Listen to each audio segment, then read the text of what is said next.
시편 136편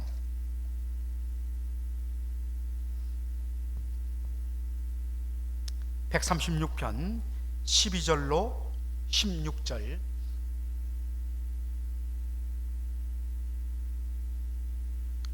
자, 찾으셨으면 우리 12절로 16절을 다 같이 한 목소리로 16절까지 읽도록 하겠습니다. 준비되셨죠? 시작. 강한 손과 펴신 팔로 인도하여 내신 이에게 감사하라. 그 인자심이 영원함이로다. 홍해를 가르신 이에게 감사하라. 그 인자심이 영원함이로다. 이스라엘로 그 가운데 통과케 하신 이에게 감사하라. 그 인자심이 영원함이로다. 바로와 그 군대를 홍해에 엎드러뜨리신 이에게 감사하라.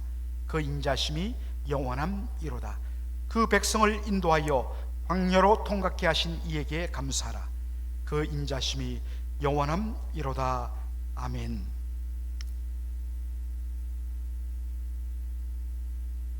매년 추수감사 주일을 맞이할 때마다 설교자들은 항상 고민하게 됩니다.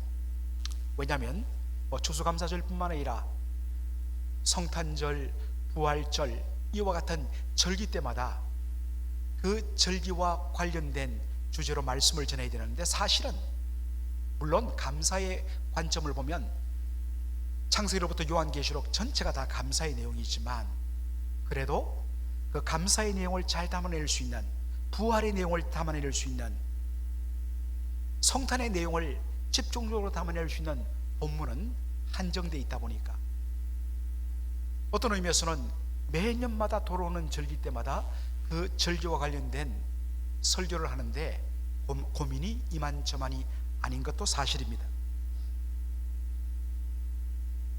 그래서 저도 올해 어떤 본문으로 감사의 말씀을 좀 전할까 고민을 했습니다. 사실은 제가 지금 마가복음 강해를 쭉 하고 있기 때문에 사실은 오늘 우리가 다루게 되는 그 마가복음 2장의 말씀, 그것도 사실 잘 보면 그 속에 감사의 내용이 들어 있었습니다. 그래서 그렇게 말씀을 전할까 하다가 그래도 우리 성도들에게 조금 더 감사를 집중적으로 다루는 본문을 다뤘으면 좋겠다. 그래서 한 달 전부터 이번 감사주일에는 어떤 설교를 할까 고민을 했었습니다. 11월 초에 매일 성경을 가지고 새벽 기도를 인도하는데, 그 매일 성경 본문 중에 하나가 시편 136편이었습니다. 시편 136편을 묵상하는데 하나님께서 저에게 감동을 주셨습니다. 특별히 오늘 저와 여러분이 읽은 이 설교 본문 중에 한 구절 16절의 말씀이 제 영혼을 딱 잡았습니다. 그래서 이번 추수감사주일에는 시편 136편을 가지고 말씀을 전해야겠다, 그런 결심이 섰습니다. 근데 오늘 어떤 의미에서는 이제 우리가 2부 예배 때에 우리 자녀 세대들과 함께 연합으로 예배를 드리다 보니까 어떤 의미에서는 또 자녀 세대들의 어떤 이해를 어느 정도 수준을 이해해야 되기 때문에 아무래도 깊이 한 구절을 들어가는 것보다는 136편을 전반적으로 살피면서 함께 은혜를 받았으면 좋겠다 싶어서 그렇게 크게 좀 잡아봤습니다. 여러분 집에 가셔서 시편 136편을 다시 한번 읽어보시기 바랍니다. 시편 136편을 읽어보시면 시편 136편은 크게 세 가지 내용으로 구성되어 있습니다. 첫째는 창조주 하나님에 대한 감사입니다. 그래서 보면 하늘에 빛이 있게 하신 하나님께 감사하라. 하나님께서 해와 달을 만드시고 별을 만드신 하나님께 감사하라. 그리고 우리를 지으신 하나님께 감사하라. 창조주 하나님에 대한 감사의 내용이 쭉 놉니다. 그런 다음에는 둘째로 구원주 하나님에 대한, 우리를 구원하시는 구원의 하나님께 감사하라. 특별히 이스라엘 백성들의 출애굽 그리고 홍해 사건을 집중적으로 다룹니다.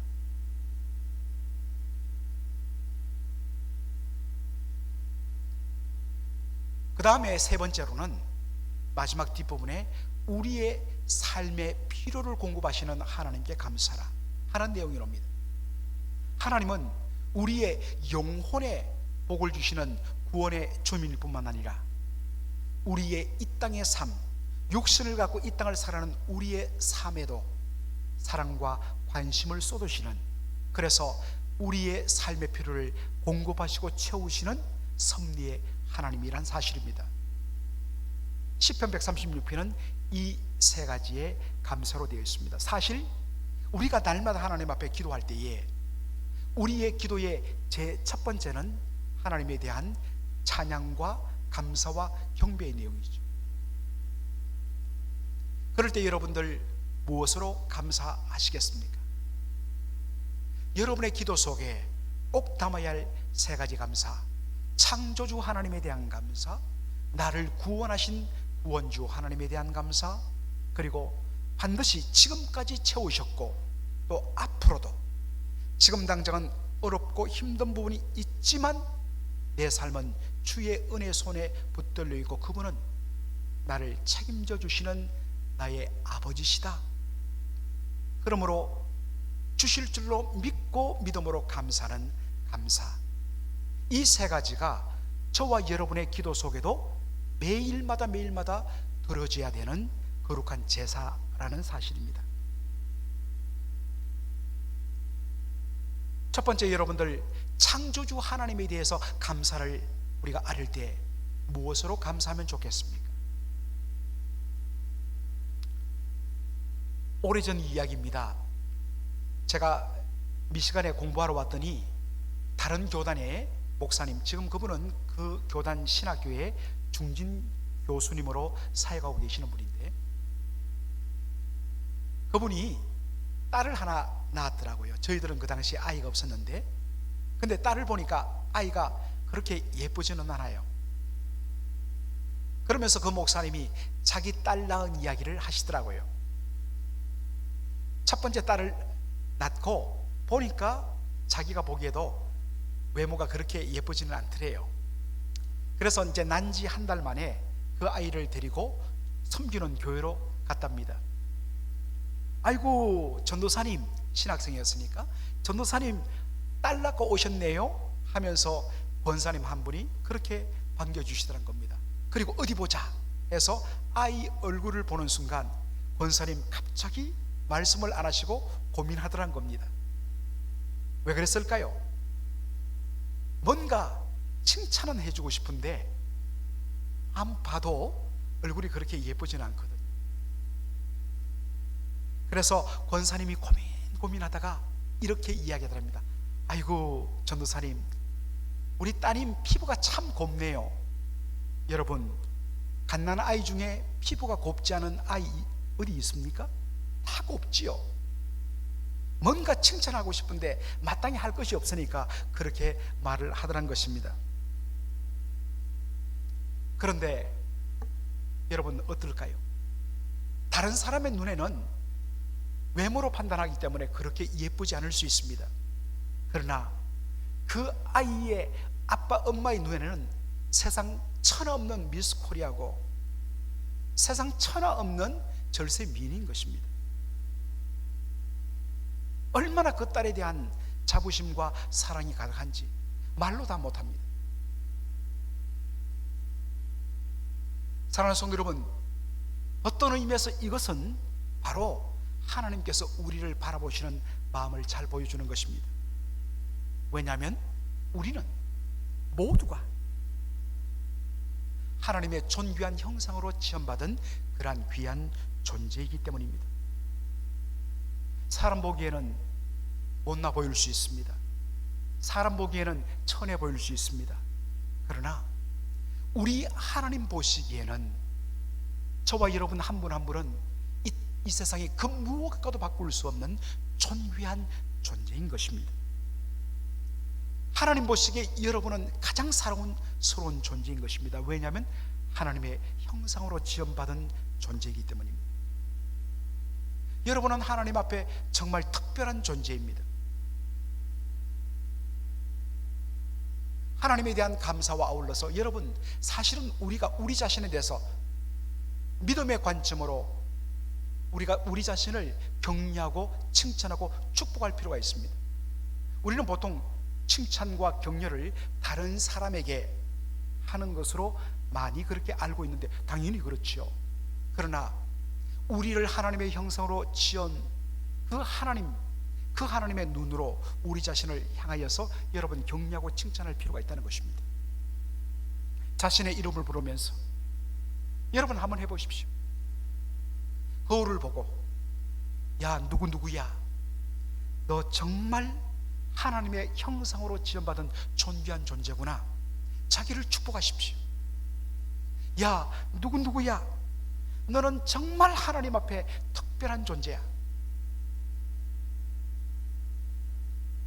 You are someone special to God.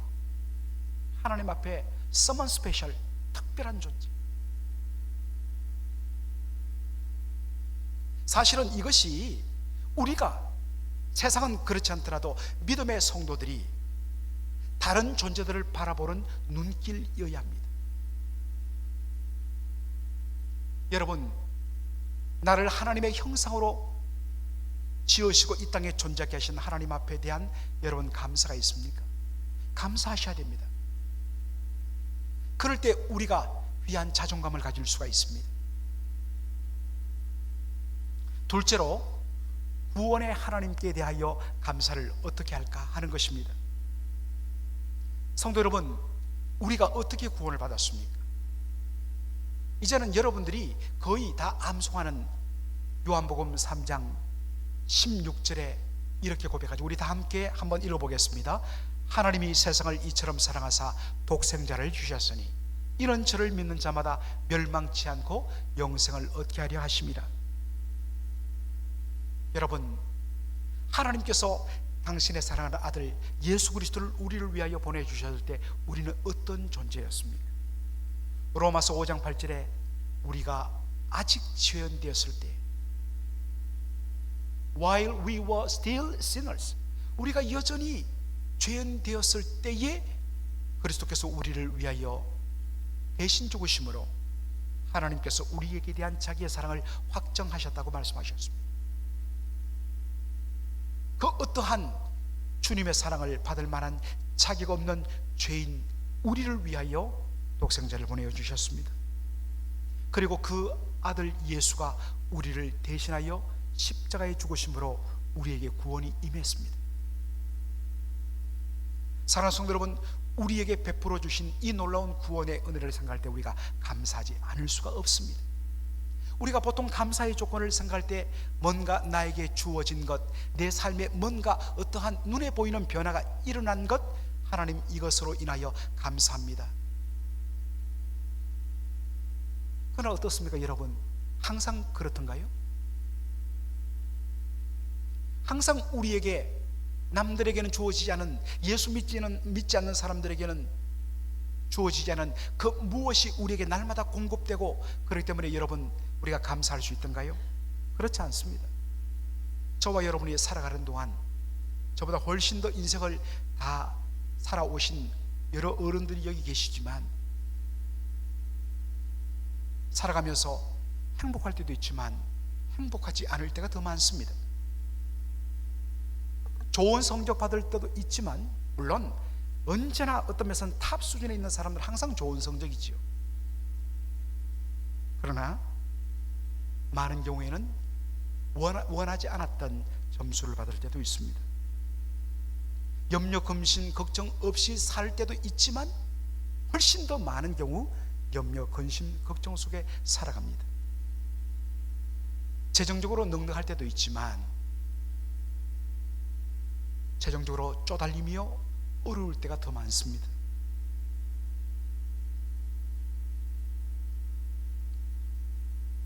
우리 주변에 있는 것들은 있을 때도 있지만 없을 때도 있는 것입니다.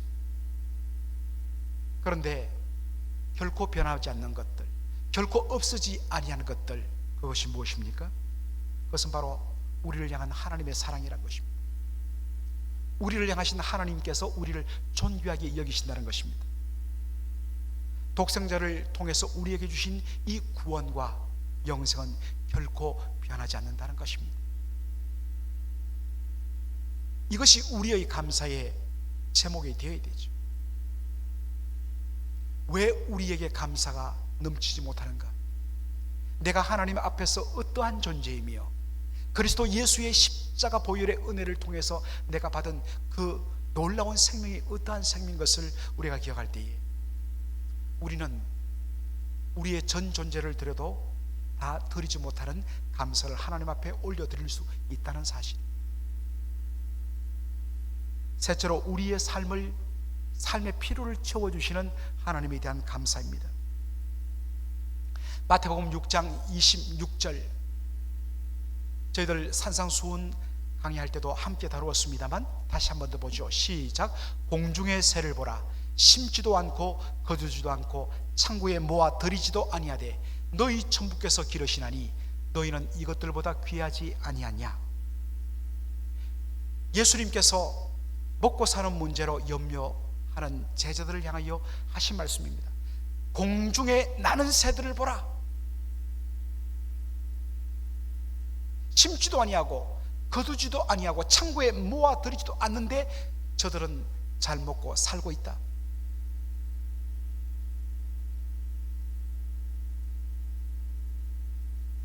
이 동일한 말씀이 나오는 누가복음 12장 24절 보면 예수님이 말씀하신 이 공중의 새는 다름 아닌 바로 까마귀인 것을 알 수 있습니다.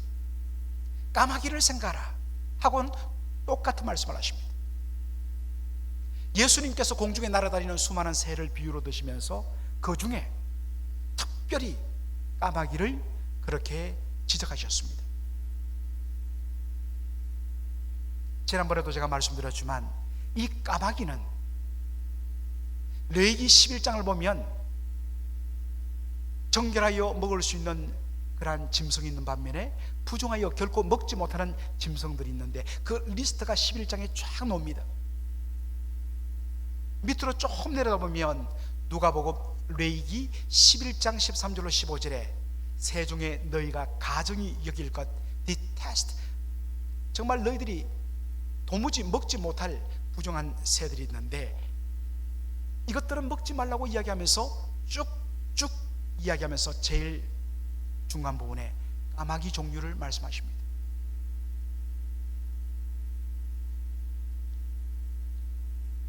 유대인들에게 있어서 까마귀는 먹지 못하는 부정한 새입니다. 하나님 앞에 부정한 새입니다.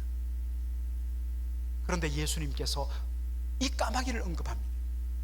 공중에 나는 새를 봐라. 특별히 저 까마귀를 봐라. 저들은 심지도 아니하고 거두어들이지도 아니하고 창고에 모아들이지도 아니했는데 어떻게 되었느냐? 너희 천부께서 기르신다. 하나님께서 먹이시고 입히신다. 그러면서 예수님 말씀하시죠.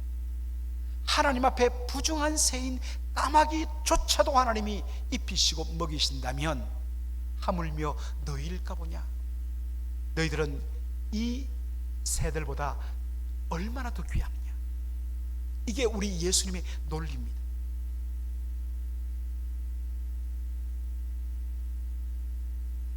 사랑하는 성도 여러분, 왜 하나님의 자녀라고 어려움이 없겠습니까? 왜 하나님의 자녀라고 병에 걸리지 않겠습니까?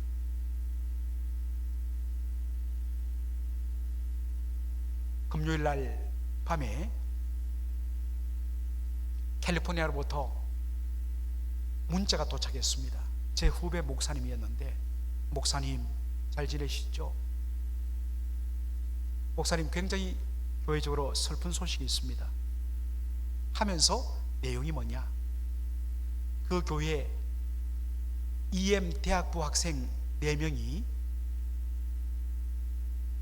교회 앞쪽에 집회 다 마치고 음식 먹고 교회에 차를 가지러 오기 위해서 그렇게 교회를 향하다가 어찌 잘못해갖고 그만 턴을 잘못하는 바람에 차가 미끄러지면서 건너편에 나무를 들이받고 그 사이에 끼우면서 불이 나갔고, 학생 한 명은 완전히 만신창이 되고 살아났지만 나머지 3 아이들은 형체를 알 수 없을 정도로 손상이 되어서 죽었습니다. 그 중에 한 아이, 저희 딸과 동갑내기, 그리고 저와 함께 귀한 사역을 했던 너무나도 제가 좋아하는 집사님의 아들이었어요. 기욱이.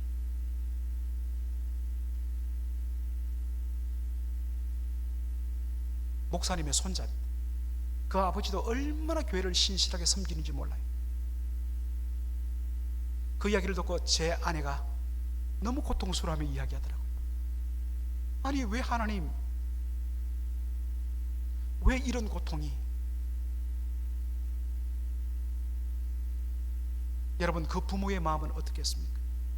너무나도 신실하게 주를 섬기는 성도의 가정이에요. 그 녀석들이 놀러 간 것이 아니에요. 목요일 날 교회에서 밤에 늦게 제자 훈련 받고 음식 먹고 집으로 돌아가기 위해서 차를 가져오다가 당한 사고예요.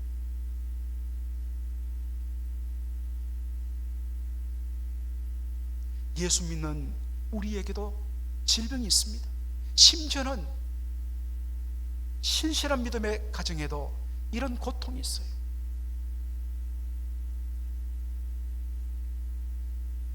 사랑하는 성도 여러분, 어려움이 있습니다.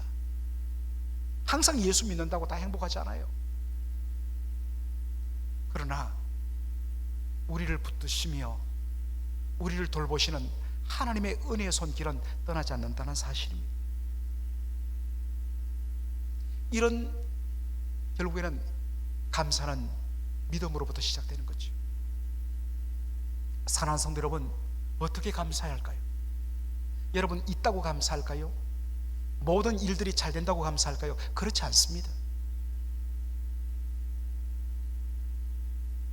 감사는 은혜 받는 사람만이 할 수 있습니다. 감사는 하나님을 만나고 그 하나님에 대한 믿음의 고백이 충만할 때 터져나오는 것이 감사입니다. 감사의 눈으로 바라보면 모든 것이 긍정적이 돼요.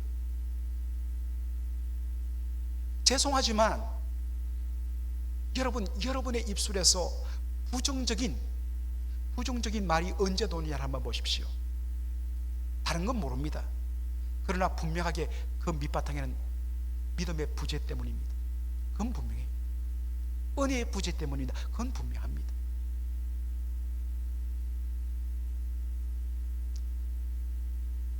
제가 이 말씀을 준비하면서 인터넷을 살피다가 어느 한 분의 간증을 들었어요. 그분은 한국에서 그 유머 강사로 굉장히 유명한 분인데, 이분이 종종 어떤 면에서는 자기 재능 기부라고 그러죠. 하나님께서 자기에게 그 유머로 사람들을 웃기게 하고 돈을 벌게 하셨기 때문에 한 번씩 그 병원에 가서 특별히 암 환자들, 그 절망의 늪에 있는 암 환자들을 그렇게 재밌게 웃기는 그런 강의를 하기 위해서 어느 병원을 찾았는데, 이 강연을 하기 전에 한 환자가 한 분이 악기 연주를 먼저 하는 순수가 있었습니다. 그런데 이분은 암 환자예요. 그러면서 이분이 악기 연주하기 전에 먼저 제 이야기 좀 하겠습니다 라고 자기를 소개했습니다. 저는요, 암 수술을 28번 받았어요. 그러면서 이분의 말이 너무너무 한편으로는 기가 차고 한편으로는 너무너무 놀라웠습니다. 28번 암 수술을 받았다는 겁니다. 그러면서 이분이 재밌게 자신의 삶을 간증하는 겁니다. 저는 백수랍니다. 왜 백수냐고요? 직장을 잘라내갖고 직장을 잃었기 때문에 전 백수입니다. 여러분, 무슨 말인지 이해되세요?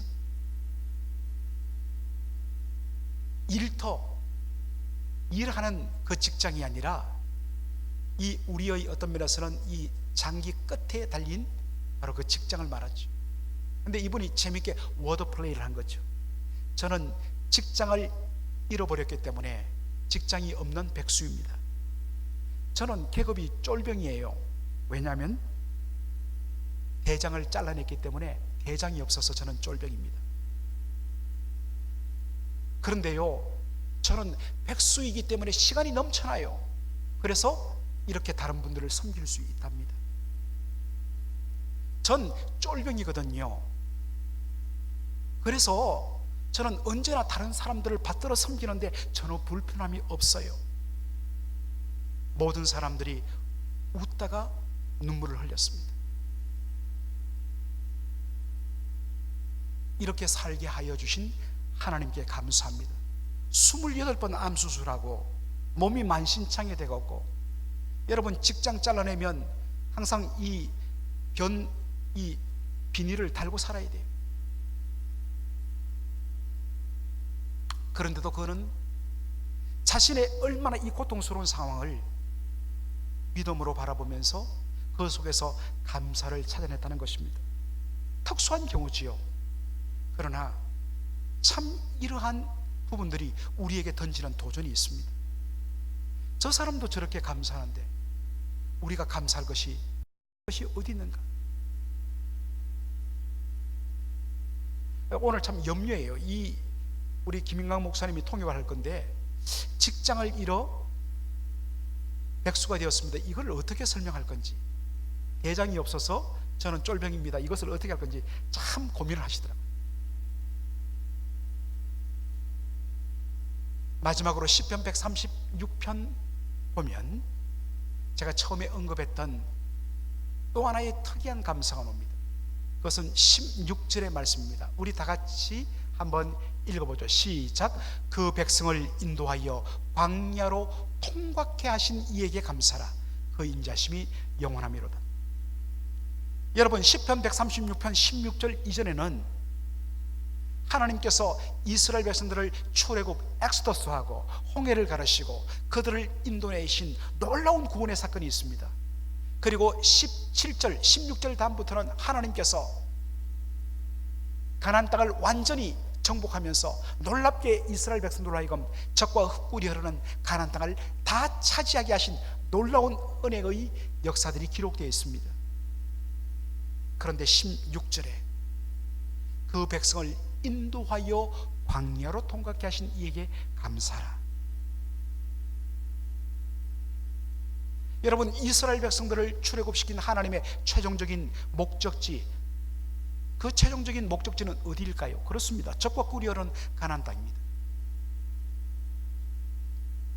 가데스 바네아라는 곳에서 가나안 땅으로 걸어가면 10하루길만 하면 들어가는 약속의 땅입니다. 그런데 여러분, 어떻게 되었습니까? 출애굽하고 홍해를 건넌 그 놀라운 은혜를 경험한 이스라엘 백성들이 약속의 땅 가나안 땅에 들어가기까지 자그마치 몇 년이 걸렸다고요? 40년이 걸렸습니다. 10하루길만 하면 되는 길을 40년 걸렸습니다. 물론 그들의 불순종이 큰 역할을 했습니다.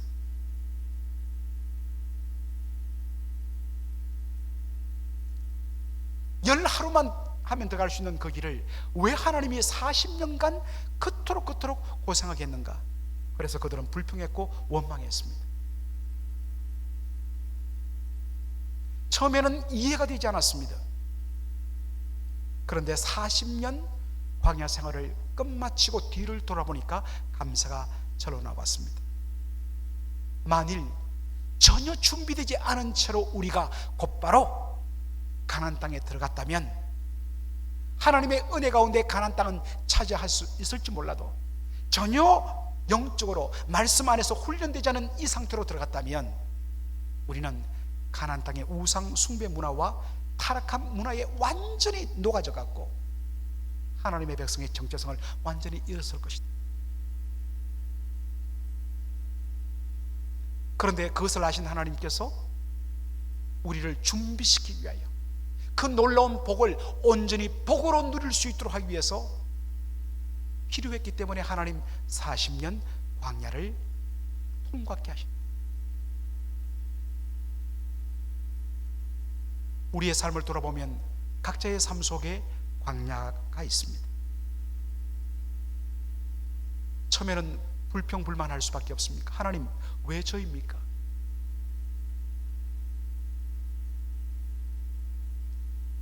한동안은 불평불만,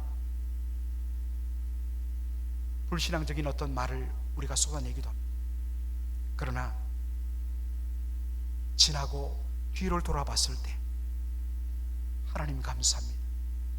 왜 하나님이 저로 광야로 통과케 하신 이유를 이제 알겠습니다.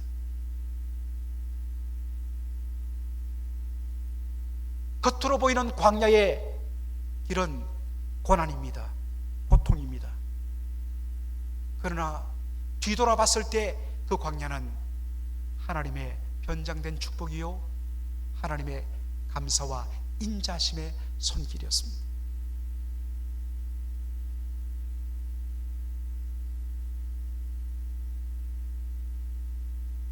오늘 칼럼에도 이 내용을 가지고 썼습니다만, 바로 이 내용을 가지고 우리의 삶을 해석하라는 것입니다.